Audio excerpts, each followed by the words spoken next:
ഇന്നലെ മുതൽ കേരളത്തിന്റെ വിവിധ ജില്ലകളിൽ, പ്രത്യേകിച്ച് കോട്ടയം, ഇടുക്കി, പത്തനംതിട്ട ജില്ലകളിൽ വളരെ ശക്തമായ മഴയും അതോടൊപ്പം തന്നെ മറ്റ് ജില്ലകളിലും ഒറ്റപ്പെട്ട കനത്തതുമായ മഴയാണ് റിപ്പോർട്ട് ചെയ്തത്. ഇടുക്കിയില് 3 ഇടങ്ങളിൽ, ഒരിടത്ത് ഉരുൾപൊട്ടലും 2 ഇടത്ത് മണ്ണിടിച്ചിലും, അതുപോലെ തന്നെ കോട്ടയത്തും വീടിന് മുകളിലേക്ക് മണ്ണിടിഞ്ഞ് വീഴുന്ന ഉൾപ്പെടെയുള്ള ചെറിയ രീതിയിലും വലിയ രീതിയിലുള്ള മണ്ണിടിച്ചിലുകൾ റിപ്പോർട്ട് ചെയ്യപ്പെട്ടിട്ടുണ്ട്. പത്തനംതിട്ട ജില്ലയിൽ വലിയ രീതിയിൽ നദികളിൽ വെള്ളം നിറയുന്ന സാഹചര്യം റിപ്പോർട്ട് ചെയ്തിട്ടുണ്ട്. നമുക്ക് കോട്ടയത്തും ഇടുക്കിയിലുമായി 4 പേരെ ആയിരുന്നു ഈ മണ്ണിടിച്ചിലിൽ കാണാതായിരുന്നത്. അത് 3 പേരുടെ മൃതദേഹം ലഭിച്ചിട്ടുണ്ട്, ഒരാളെ കൂടി കണ്ടെത്താനുണ്ട്. അതുപോലെ തന്നെ തിരുവനന്തപുരത്ത് കടൽ ക്ഷോഭിച്ചതിന്റെ അടിസ്ഥാനത്തിൽ നമുക്ക് 2 പേരെ കാണാതായിട്ടുണ്ട്. അവർക്ക് വേണ്ടിയുള്ള തെരച്ചിൽ തുടരുകയാണ്. ശക്തമായ മഴയാണ് പല ഭാഗങ്ങളിലും, പ്രതീക്ഷിച്ചതിനേക്കാൾ കൂടുതൽ വലിയ മഴയാണ് ഈ ജില്ലകളിലൊക്കെ തന്നെ ലഭിച്ചത്. 24 മണിക്കൂറിനുള്ളിൽ വലിയ രീതിയിലുള്ള അളവിലുള്ള മഴയാണ് പലയിടത്തും, പ്രത്യേകിച്ച് പത്തനംതിട്ട, കോട്ടയം ഭാഗങ്ങളിൽ ലഭിച്ചത്. റാന്നി, നേര്യമംഗലം 200 mm ആണ് മഴ റിപ്പോർട്ട് ചെയ്തത്. 200 mm മുകളിൽ 357 വരെ അത്തിക്കയം, വടശ്ശേരിക്കര, അതുപോലെ തന്നെ തെക്കേക്കര ടൗൺ തുടങ്ങിയ സ്ഥലങ്ങളിലൊക്കെ വലിയ രീതിയിലുള്ള മഴയാണ് റിപ്പോർട്ട് ചെയ്തിട്ടുള്ളത്. വീടുകൾ ചില സ്ഥലങ്ങളിലൊക്കെ തകർന്നായിട്ട് റിപ്പോർട്ടുണ്ട്. പല സ്ഥലങ്ങളിലും ഗതാഗതം തടസ്സപ്പെട്ടിട്ടുണ്ട്. ഇത്തരം കാര്യങ്ങളാണ് ഇത് റിപ്പോർട്ട് ചെയ്യപ്പെട്ടിട്ടുള്ളത്. എല്ലാ കാര്യങ്ങളും രാത്രി 2 മണിക്കും 3 മണിക്കും ഇടയിലാണ്, 2:30ക്കും 3 മണിക്ക് ഇടയിലാണ് ഇടുക്കി ഉൾപ്പെടെയുള്ള സ്ഥലങ്ങളിൽ മണ്ണിടിച്ചിലും ഉരുൾപൊട്ടലും ഒക്കെ ഉണ്ടായിട്ടുള്ളത്. സംഭവം അറിഞ്ഞ ഉടനെ തന്നെ റവന്യൂ ഉദ്യോഗസ്ഥന്മാരും പോലീസും നാട്ടുകാരും ഒക്കെ തന്നെ സംഭവ സ്ഥലത്തെത്തി എത്രയും പെട്ടെന്ന് രക്ഷാപ്രവർത്തനങ്ങൾക്ക് തുടക്കം കുറിച്ചിട്ടുണ്ട്. വെള്ളം കയറിയടുത്തൊക്കെ ഫയർഫോഴ്സിന്റെ ബോട്ടുകൾ, പത്തനംതിട്ടയിൽ അല്ലാത്തിടത്ത് കൊല്ലത്തുനിന്ന് പ്രത്യേക ബോട്ട് കൊണ്ടുവരുന്നതിന് വേണ്ട സംവിധാനങ്ങളും ഒക്കെ ഒരുക്കിയിട്ടുണ്ട്. നിയന്ത്രണ വിധേയമാണ്. ഇത്തരം കാര്യങ്ങളിലൊക്കെ സാധാരണ ഇത്തരം പ്രതിക്ഷോഭങ്ങൾ ഉണ്ടാകുമ്പോൾ നമ്മൾ നേരിടുന്ന രീതിയിൽ തന്നെ ശക്തമായ നടപടികൾ എല്ലായിടത്തും ഉണ്ടായിട്ടുണ്ട്. എല്ലായിടത്തും സുരക്ഷാ സംവിധാനം നല്ല രീതിയിൽ നടക്കുന്നു. ജില്ലയിൽ പ്രത്യേകിച്ച് കോട്ടയം, ഇടുക്കി, ആലപ്പുഴ, പത്തനംതിട്ട ജില്ലകളിൽ ഇതിനകം ക്യാമ്പുകൾ ആരംഭിച്ചു കഴിഞ്ഞു.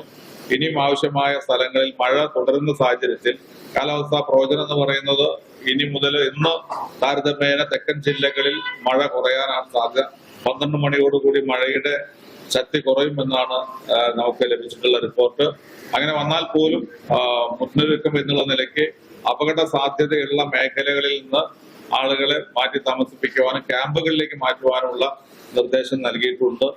ഇടുക്കി, കോട്ടയം സ്ഥലങ്ങളിലുണ്ടായ മണ്ണിടിച്ചിലുമായി ബന്ധപ്പെട്ട് മുഖ്യമന്ത്രിയുടെ നിർദ്ദേശപ്രകാരം അനൂപ് ജേക്കബ്, സിവിൽ സപ്ലൈസ് വകുപ്പ് മന്ത്രി ശ്രീ അനൂപ് ജേക്കബ് അതിനെ ചുമതലപ്പെടുത്തിയിട്ടുണ്ട്. മുഖ്യമന്ത്രി നേരിട്ട് അദ്ദേഹത്തെ വിളിച്ച് ഈ സ്ഥലങ്ങളിലൊക്കെ പോകുവാനുള്ള നിർദ്ദേശം നൽകിയിട്ടുണ്ട്. മുഖ്യമന്ത്രി തന്നെ എല്ലാ കാര്യങ്ങളും, നമുക്ക് ആവശ്യമായ എല്ലാ സൗകര്യങ്ങളും ഫോഴ്സിന് ഉൾപ്പെടെ, കോട്ടയം ജില്ലയിൽ NDRFന്റെ ഫോഴ്സ് വേണം എന്ന് ആവശ്യപ്പെട്ടിരുന്നു. അത് മുഖ്യമന്ത്രി നേരിട്ട് ഫോഴ്സ് അയച്ചു കൊടുക്കാനുള്ള നിർദ്ദേശം നൽകിയിട്ടുണ്ട്. പൊതുവെ എല്ലായിടത്തും വളരെ മഴയുടെ തോത് കുറയുന്നതാണെങ്കിൽ പോലും ശക്തമായ രീതിയിൽ തന്നെ മുന്നൊരുക്കങ്ങളും അപകടങ്ങൾ കുറയ്ക്കാനുള്ള നിർദ്ദേശവും തെക്കൻ ജില്ലകളിൽ നൽകിയിട്ടുണ്ട്. ഇന്ന് രാവിലെ മുതൽ വടക്കൻ മേഖലയിലായിരിക്കും മഴ എന്നാണ് റിപ്പോർട്ട് ചെയ്യപ്പെടുന്നത്. പ്രത്യേകിച്ച് തൃശ്ശൂർ മുതൽ ഇങ്ങോട്ട്, തൃശ്ശൂര്, മലപ്പുറം, കോഴിക്കോട്, കണ്ണൂർ റിപ്പോർട്ട് ചെയ്തിട്ടുണ്ട്. ഈ ജില്ലകളിലൊക്കെ തന്നെ പ്രശ്നങ്ങളൊന്നും റിപ്പോർട്ട് ചെയ്തിട്ടില്ല. ഇന്ന് മഴ ഉണ്ടാകും എന്നുള്ളതുകൊണ്ട് ഞങ്ങള് കഴിഞ്ഞ സമയത്തെ മണ്ണിടിച്ചലിന് ശേഷം ഞാൻ മിനിഞ്ഞാന്ന് അവിടെ പോയിരുന്നു. അപ്പൊ അതുകൊണ്ട് എല്ലാ രീതിയിലും എവിടെയെങ്കിലും അപകട സാധ്യത ഉണ്ടെങ്കിൽ അവിടെ മുഴുവൻ ഷിഫ്റ്റ് ചെയ്യാനുള്ള നിർദ്ദേശം കൊടുത്തിട്ടുണ്ട്. മഴ കനക്കുകയാണെങ്കിൽ നിർബന്ധമായും മാറ്റി പാർപ്പിക്കാനുള്ള നിർദ്ദേശം നൽകിയിട്ടുണ്ട്. അപകട സാധ്യത നിലവിൽ ഒട്ടനവധി ജില്ലകളിൽ ക്യാമ്പ് തുടങ്ങിയിട്ടുണ്ട്. ഇടുക്കിയിൽ തുടങ്ങിയിട്ടുണ്ട്, തിരുവനന്തപുരത്ത് തുടങ്ങിയിട്ടുണ്ട്, ഇടുക്കി, കോട്ടയം, ആലപ്പുഴ, പത്തനംതിട്ട ഈ 4 ജില്ലകളിൽ ഇപ്പൊ ക്യാമ്പുകൾ ആരംഭിച്ചതിന്റെ റിപ്പോർട്ടുണ്ട്. കോട്ടയത്ത് ഏതാണ്ട് 6 ക്യാമ്പുകൾ ആരംഭിച്ചിട്ടുണ്ട്. ഇവിടെ ആലപ്പുഴയിൽ കൂടുതൽ ക്യാമ്പുകൾ വേണ്ടി വരുമെന്ന് രാവിലെ കളക്ടർ സൂചിപ്പിച്ചിരുന്നു. കാരണം ഈ 2 പ്രത്യേകിച്ച് പത്തനംതിട്ടയിലും കോട്ടയത്തും മഴ വന്നു കഴിഞ്ഞാൽ ആ വെള്ളം ഒഴുകി ഇറങ്ങുന്ന പലപ്പോഴും ആലപ്പുഴയിലേക്കാണ്. അതുകൊണ്ട് ആലപ്പുഴയിൽ അതുമായി ബന്ധപ്പെട്ട് വെള്ളപ്പൊക്കത്തിന് സാധ്യത മുൻകൂട്ടി കണ്ടുണ്ട്. ഇപ്പൊ നിലവിലൊന്നുമില്ല, എവിടെയും പാനിക്കാവേണ്ട ഒരു സാഹചര്യമില്ല. പക്ഷെ നമ്മളെല്ലാ കാര്യങ്ങളും പഴയ കാലത്ത് വ്യത്യസ്തമായി ചെറിയ മഴയാണെങ്കിൽ പോലും അതീവ ഗൗരവമായിട്ട് അതിനെ എടുക്കുകയും പരമാവധി അപകടങ്ങൾ കുറയ്ക്കാനും ശ്രമിക്കുന്നതുകൊണ്ടാണ് ഇത്തരം കാര്യങ്ങൾ പറയുന്നത്. അതല്ലാതെ അങ്ങനെ വലിയ രീതിയിൽ പാനിക്കാവേണ്ട സാഹചര്യം എവിടെയും ഇല്ല. ഡാമുകളുടെ സ്ഥിതി 10 സ്ഥലത്താണ് അല്പെങ്കിലും ഇതുള്ളത്.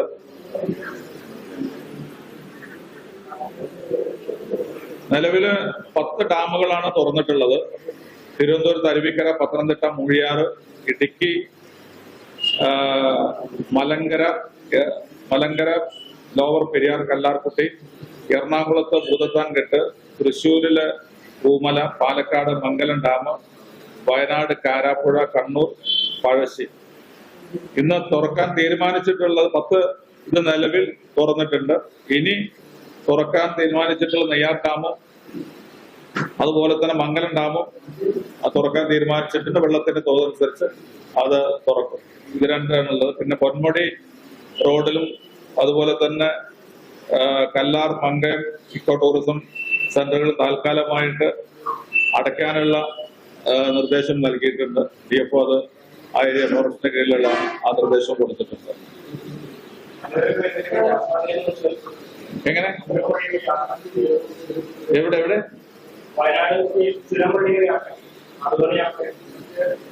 ഇല്ല, നമ്മൾ ആ റോഡിലേക്ക് നമ്മൾ നിയന്ത്രണം കൊണ്ടുവന്നു. നമ്മള് ചൂരൽമല ഭാഗങ്ങളിലേക്ക് നിയന്ത്രണം, പ്രത്യേകിച്ച് മണ്ണിടിച്ചിൽ നടന്ന സ്ഥലത്ത് അവിടുന്ന് അങ്ങോട്ടാണ് ചൂരൽമല, അതുപോലെ മുണ്ടക്കൈ ഒരുപാട് 2-3 വാർഡുകൾ പ്രദേശങ്ങളുണ്ട്. അവിടേക്കുള്ള റൂട്ടിനകത്ത് നമ്മൾ നിയന്ത്രണങ്ങൾ കൊണ്ടുവരാനുള്ള തീരുമാനം എടുത്തിട്ടുണ്ട്.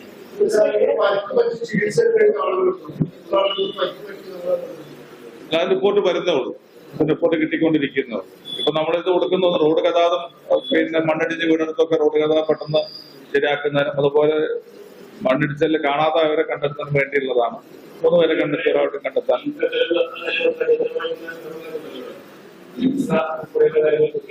എല്ലാ കാര്യങ്ങളും അതിനൊക്കെ സിസ്റ്റം എല്ലായിടത്തും ഉണ്ട്. നമ്മളെല്ലാ പഞ്ചായത്തിലെ ലോക്കൽ സെൽഫ് ഗവൺമെന്റിന്റെ ആളുകളും അതുപോലെ റവന്യൂവിന്റെ ആളുകളൊക്കെ വളരെ സജീവമായിട്ട്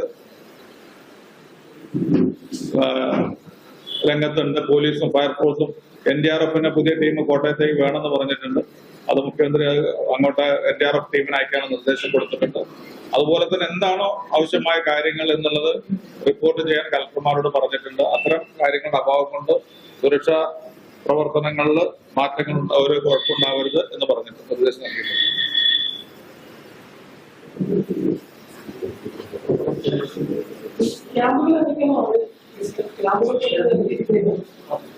ക്യാമ്പ് ലിസ്റ്റ് വരുന്നുള്ളൂ. ക്യാമ്പ് ഇതിനകം കോട്ടയത്ത്, ഇടുക്കിയിലും ആലപ്പുഴയിലും ക്യാമ്പുകൾ ആരംഭിച്ചു. അതുപോലെ പത്തനംതിട്ടയിലും ക്യാമ്പുകൾ ആരംഭിച്ചിട്ടുണ്ട്. അതിന് പൂർണ്ണമായ കണക്ക് ഒരു 10 മണിക്ക് ശേഷം 11 മണിയോടുകൂടി മുഴുവൻ കണക്ക് തരാൻ വേണ്ടി പറഞ്ഞില്ല. ആവശ്യമായ സ്ഥലങ്ങളിലൊക്കെ ക്യാമ്പ് ആരംഭിക്കാൻ നിർദ്ദേശം നൽകിയിട്ടുണ്ട്.